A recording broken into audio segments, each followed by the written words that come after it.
ओशो के द्वारा लिखित पत्रों में से आज हम सुनने जा रहे हैं पथ के प्रदीप का 27वां पत्र। सत्य की एक किरण भी बहुत है। ग्रंथों का भार जो नहीं करता है, सत्य की एक झलक भी वह कर दिखाती है। अंधेरे में उजाला करने को प्रकाश के ऊपर बड़े बड़े शास्त्र किसी काम के नहीं। एक मिट्टी का दिया जलाना आना ही पर्याप्त है।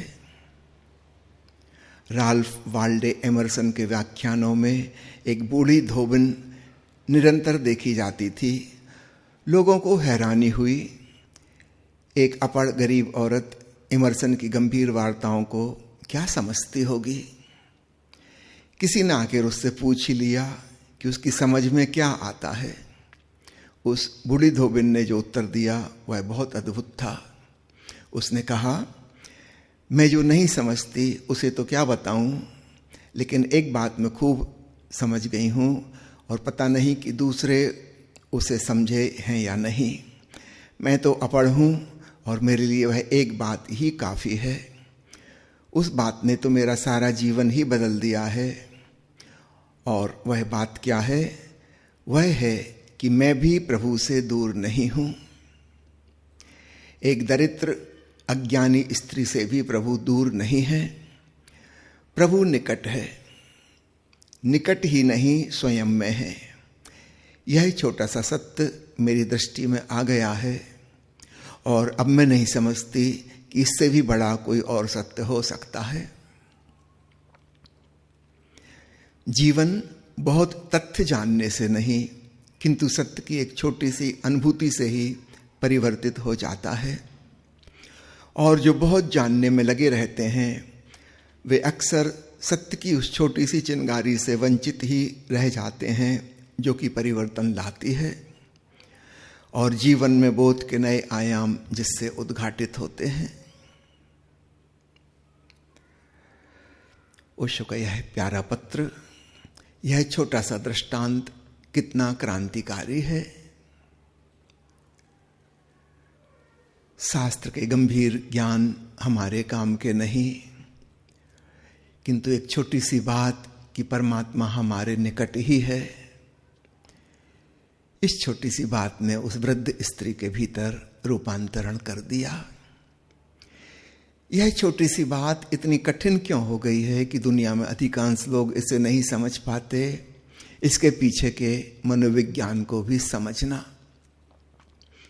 हमारा अहंकार चाहता है कि अध्यात्म की यात्रा बहुत कठिन हो, बहुत दूभर हो, कोई विरला ही कर पाए, तभी हमको उसमें रस आएगा।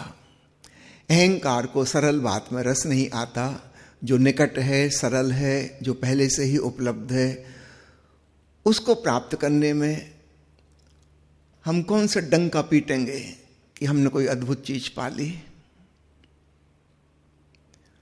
एवरेस्ट पे चढ़ना हो कि प्रशांत महासागर की गहराई में उतरना हो कि चंद्रमा पे और मंगल ग्रह पे पहुंचना हो, कोई कठिन काम जिसे कोई ना कर सके, उसे करने में हमारा ईगो सेटिस्फैक्शन होता है कि देखा, मैंने वह कर दिखाया जो कोई नहीं कर सकता।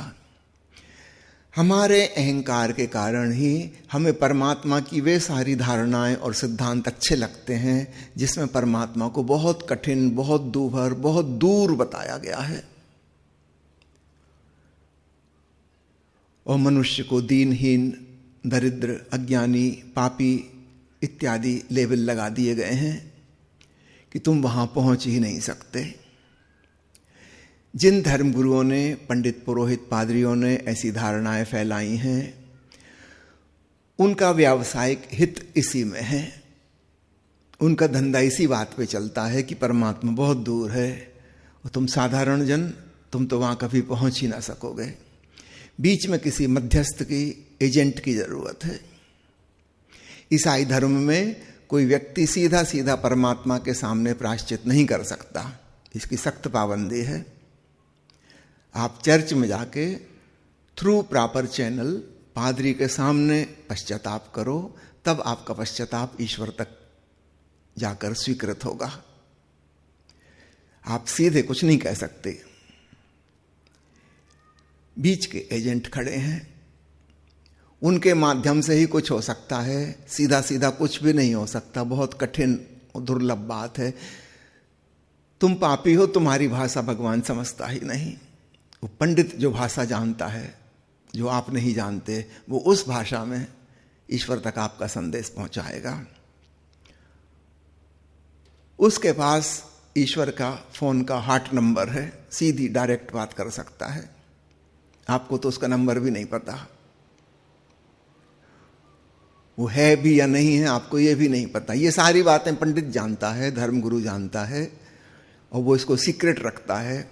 इसलिए हमेशा धर्मगुरु ऐसी भाषा का प्रयोग करता है जो आम जनता को नहीं आती।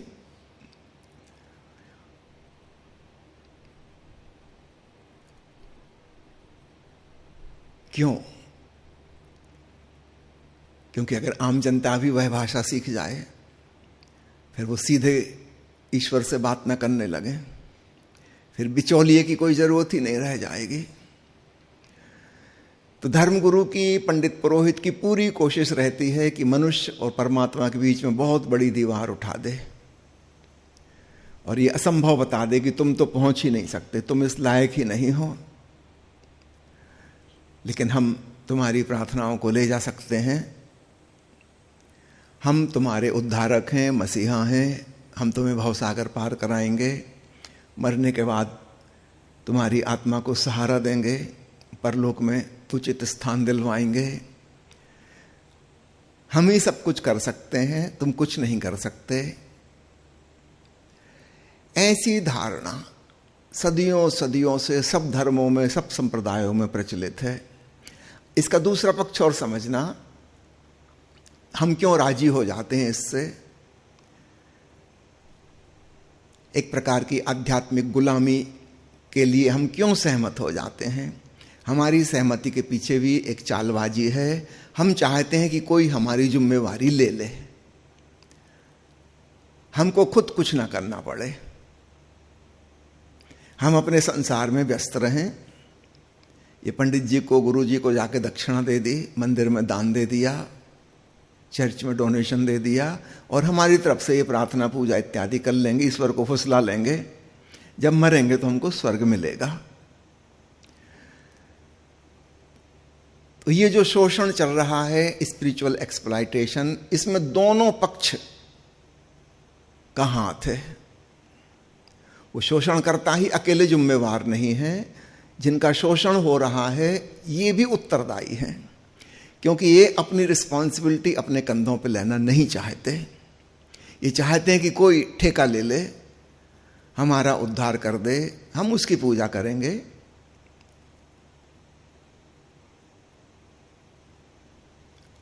बुद्ध जैसे व्यक्ति कहते हैं, अप दीपो भव, अपने दीपक स्वयं बनो। यह बात किसी को अच्छी नहीं लगती, सब लोग बुद्ध से नाराज होते हैं। हैरानी की बात है, वे हमें पूरी स्वतंत्रता दे रहे हैं, तुम अपने विवेक से जियो, अपने दीपक स्वयं बनो, किसी के पीछे चलने की जरूरत नहीं। और हम उनसे नाराज हो जाते हैं, क्योंकि फिर बहुत बड़ा उत्तरदायित्व तो हमारे ऊपर आ रहा है। कुछ भूल चूक होगी हमारी तो हम भटकेंगे, ठीक मार्ग पर चले तो पहुंचेंगे। इतनी जोखिम, इतनी रिस्क हम उठाना नहीं चाहते। इससे तो अच्छा कोई हमको आश्वासन दे दे कि तुम बिल्कुल चिंता ना करो, बस हमारे अनुयायी बने रहो, हम तुम्हारा उद्धार करेंगे, हम तुम्हें भवसागर से पार करेंगे। ये सुनकर हमको बड़ी तसल्ली मिलती है। ये जो स्पिरिचुअल एक्सप्लॉयटेशन सारी दुनिया में चलता है, इस शोषण में दोनों पक्ष जिम्मेवार हैं। ऐसे नहीं सोचना कि सिर्फ धर्मगुरु ही अपराधी हैं, पाखंडी हैं, वो तो हैं ही, लेकिन उनके पास जो भीड़ इकट्ठी है ये इर्रेस्पॉन्सिबल लोगों की है। ये अपना उत्तरदायित्व नहीं उठाना चाहते, इसलिए सदियों सदियों से यह शोषण चल रहा है और शायद आगे भी चलता रहेगा। दुनिया को देख के कोई आशा नहीं जगती कि इससे कुछ बेहतर होगा। जो व्यक्ति कहेगा अपदीपो भव, उस पर हम नाराज हो जाएंगे क्योंकि वो हमारी जिम्मेवारी लेने से मना कर रहा है। लेकिन याद रखना, जिसने भी प्रभु को पाया है ये तथाकथित धर्मों की धारणाओं से मुक्त होकर ही पाया है। और सबसे महत्वपूर्ण धारणा जिस पे चोट करने जैसी है कि परमात्मा को सदा दूर बताया गया, कठिन बताया गया, साधारण आदमी के लिए तो उपलब्ध ही नहीं है ऐसा बताया गया। कोई त्याग तपस्या करने वाले ऋषि मुनि, उनको भी जन्मों जन्मों की साधना के बाद मिलता है ऐसा बताया गया। तो हम आम इंसान, हम तो बिल्कुल निराशा से भर जाते हैं कि हमको तो हो ही नहीं सकता। इस धारणा को छोड़ना जरूरी है। उस अनपढ़ ग्रामीण धोबन को जो बात समझ में आ गई, हम सबको समझनी जरूरी है कि प्रभु हमसे दूर नहीं है, निकट ही है। और निकट कहना भी ठीक नहीं, हम में ही है, हमसे पृथक नहीं। हमारा स्वधर्म, हमारा स्वभाव, हमारी आत्मा वही परमात्मा है। इसका अर्थ हुआ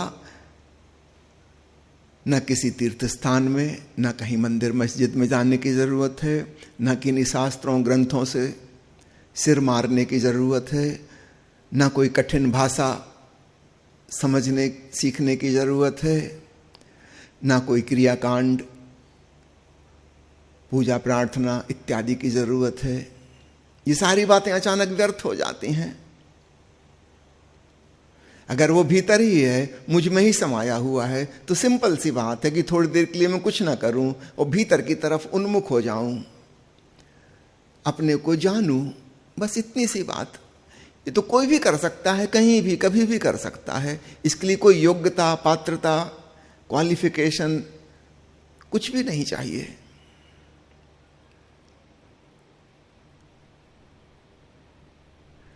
वह परम आनंद, वह सच्चिदानंद हमारे भीतर हमारा स्वधर्म बन के मौजूद है। वह हमारी चैतन्यता का गुण है। इसी बात को संत कबीर ने भी बहुत प्यारे शब्दों में कहा है, आपने सुना भी हो गए।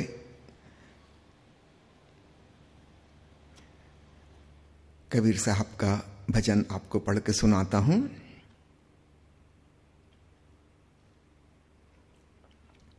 मुँह को कहाँ ढूंढे रे बंदे, मैं तो तेरे पास में। ना मैं बकरी, ना मैं भेड़ी, ना मैं छुरी गडास में। नहीं खाल में, नहीं पहुंच में, ना हड्डी ना मांस में। ना मैं देवल, ना मैं मस्जिद, ना काबे कैलाश में।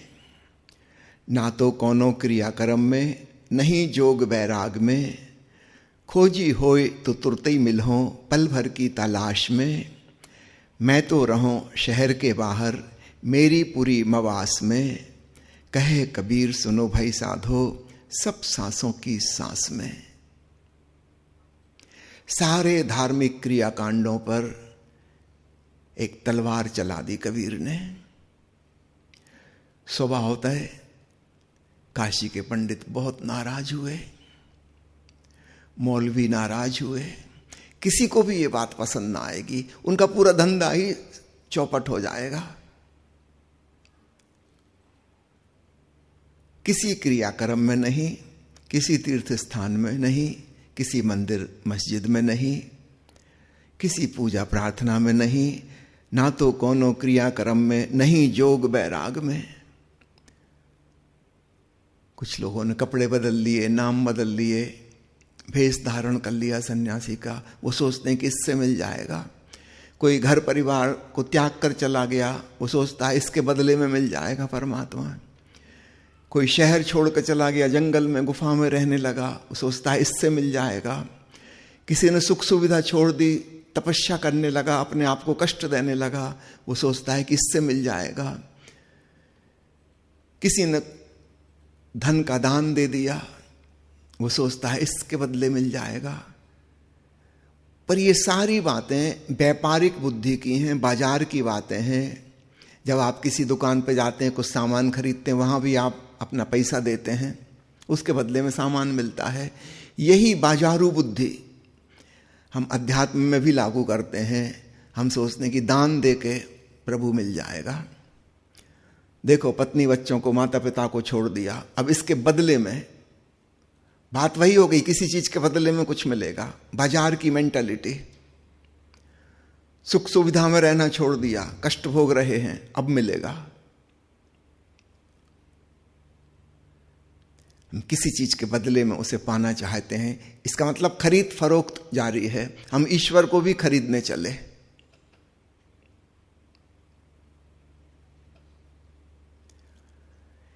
कबीर कह रहे हैं, वह तुम्हारे भीतर है, तुम कहां खरीदोगे, कैसे खरीदोगे? वह तुम ही हो, किसी और से प्राप्त थोड़ी करना है। कहे कबीर सुनो भाई साधो, सब सांसों की सांस में। ये सांस शब्द भी भोजपुरी में दो अर्थ रखता है। कबीर साहब भोजपुरी भाषा बोलते थे। एक तो ब्रीदिंग और दूसरा है अर्थ इसका गैप, अंतराल। दो सांसों के सांस में, यानी दो सांसों के बीच में जो अंतराल है, छोटा सा गैप है, उसमें कहे कबीर सुनो भाई साधो, हे साधो वहां पर सुनो। जब सांस आ रही है, हल्की सी सांस की आवाज हो रही है, फिर सांस क्षण भर को रुकी, अब कोई भी आवाज नहीं है, फिर सांस बाहर जाने लगी, फिर हल्की सी ध्वनि होगी, फिर बाहर सांस रुकेगी, क्षण भर को रुकेगी। उस मौन में, गैप में सुनना। कहे कबीर सुनो भाई साधो, दो सांसों की सांस में। जहां सांस की ध्वनि भी नहीं है, वहां अनाहत संगीत सुनाई पड़ेगा, परमात्मा से मिलन होगा। इस नाद रूपी ब्रह्म को जानने के लिए क्या शास्त्रों के सिद्धांत काम आएंगे कि बाधा बनेंगे? जरा सोचो। इसलिए जितना पढ़ा लिखा विद्वान आदमी, उतना ही वह चूकता चला जाता है प्रभु से। आपको हैरानी होगी जानकर, ओशो ने इतने संतों पर प्रवचन मालाएं दी, उसमें से केवल 2 ब्राह्मण हैं। ब्राह्मण यानी बचपन से ही अध्ययन मनन चिंतन शास्त्र ज्ञान में जो लगे रहे, सिर्फ 2 हैं। बाकी के सब गैर ब्राह्मण हैं। सैकड़ों संतों की उन्होंने चर्चा की। ये बड़ी हैरानी की बात है। होना तो ये चाहिए था कि सबसे ज्यादा ब्राह्मण होते, सबसे ज्यादा ब्रह्म की खोज तो वही करते हैं, बस उनको भर नहीं मिल पाता। एक आदि शंकराचार्य और एक संत सुंदरदास, बस ये 2 ब्राह्मण हैं। बाकी के सारे संत, कोई वैश्य है, कोई शूद्र है, कोई क्षत्रिय है, उनके लिए तो स्वाभाविक नहीं था परमात्मा की खोज करना। उनके परिवार में, घर में ऐसी कोई व्यवस्था ना थी। उनको मिल गया प्रभु, क्योंकि वो सीधे सरल लोग थे, ग्रंथों और सिद्धांतों में नहीं उलझे थे। कोई किसान था, कोई जुलाहा था, कोई मटके बनाता था, कोई धोबी था, कोई कुम्हार था। सामान्य जन, धरती से जुड़े हुए लोग, कोई बुद्धिमान लोग नहीं थे, बहुत साधारण जन थे। आश्चर्य की बात, वे प्रभु से जुड़ गए। उन्हें अपने अंतर पहुंचना बहुत आसान रहा। जो लोग बुद्धि में उलझे थे, किताबों में उलझे थे, वे दूर, अपने से दूर विचारों में निकलते चले गए। जिनके पास बुद्धि का जाल नहीं था, विचारों का संग्रह नहीं था, उनके लिए बड़ा ही आसान था निर्विचार जागरूकता में डूब जाना। बहुत आसान था। सारे सूफी संत हाथ से ही अपने काम करते थे। जब हम अपने हाथों से काम करते हैं, अपना शरीर का उपयोग करते हैं, तब बुद्धि को ऊर्जा नहीं मिल पाती। अपने शरीर में ऊर्जा बहती है और तब निर्विचार होना बहुत आसान होता है। हमारे शरीर की संवेदनशीलता हमें ज्यादा हार्दिक बनाती है, हृदय से जोड़ती है, और वहां से प्रभु तक पहुंचना बहुत आसान है। भगवान कृष्ण गीता में बारंबार कहते हैं कि मैं अंतर्यामी रूप में सबके भीतर विराजमान हूं। अंतर्यामी अर्थात भीतर से जानने वाला। मैं प्रत्येक के भीतर वो जो जानने का गुण है, चैतन्य है, वह मैं ही हूं। जैसे कबीर कह रहे हैं ना परमात्मा की तरफ से, मुंह को कहां ढूंढे रे बंदे मैं तो तेरे पास में। ठीक वही बात कृष्ण कह रहे हैं कि मैं तेरे ही भीतर जो चैतन्य की क्षमता है वही मैं हूं। थोड़ी देर के लिए बाहर की सारी उलझनों को हम छोड़ दें, क्रियाकलापों को छोड़ दें, तो अंतर यात्रा बड़ी आसानी से हो जाती है और तब रोम रोम में रमने वाले राम का अनुभव होने लगता है। धार्मिक लोगों की वजह से ही धर्म अत्यंत कठिन, करीब करीब नामुमकिन हो गया है। इस दुनिया को अधार्मिक बनाने वाले नास्तिक नहीं हैं, वैज्ञानिक नहीं हैं, ये धार्मिक लोग ही हैं जिन्होंने इतना कठिन बना दिया, असंभव बना दिया।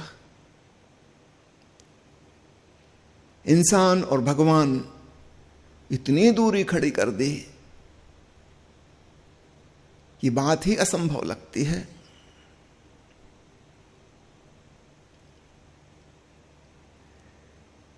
परमात्मा से तोड़ने वाले तथाकथित धार्मिक लोग हैं। नास्तिक नहीं है तोड़ने वाले, वो तो फिक्र ही नहीं करते, वो तो इसकी बात ही नहीं करते, उनको तो कुछ लेना देना नहीं, वो तो उपेक्षापूर्ण है। ये धर्म गुरुओं की करामात है, पंडित पुरोहित पादरियों की करामात है कि उन्होंने इंसान और भगवान को बहुत दूर कर दिया, बीच में चीन की दीवार खड़ी कर दी।